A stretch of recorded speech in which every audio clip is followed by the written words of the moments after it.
Abatendesi abasookerwako 26 ab'omuzannyo gwa handball batandise okubangulwa mu bukodyo bw'omuzannyo guno obw'enjawulo ku ssomero lya Kibuli Primary School Kibuli. Omusomo guno ogutumiddwa Handball School gukomekerezebwa ku Sande eno ng'obukodyo abatendesi babujje mu kakenfu mu muzannyo guno Professor Helmut Martin ova mu ggwanga lya Kiumaani. Ono ekibiina ekiddukanya omuzannyo gwa handball mu nsi yonna ekya International Handball Federation kye kimusindise ng'abatendesi bakufuna amabaluwa ag'eddaala eryokuna.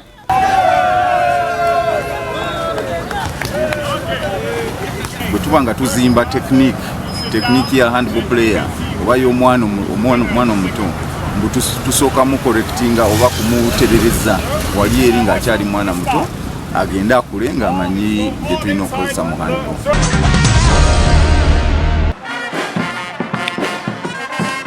Emizannyo gya Makindye weeyonje Sports Gala egy'omulundi ogw'omusanvu gitandise leero mu kisaawe e Kansanga.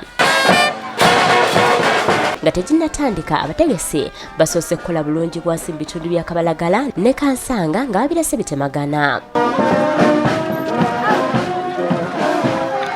Oluvannyuma abakansanga Primary School ne Precious Princess baguddeyo emizannyo gino n'omupiira oguwedde ku goal emu ku emu. Emizannyo gitegekebwa ekitongole kya Sweeping Makindye Division n'ekigendererwa eky'okukuuma obuyonjo mu Makindye. Banaye temumansa kasasiro, temumansa bukyafu, temumansa kintu kyonna ekyekuusa ku bukyafu banaye mubiteeke mu bifo ebirina okugenda.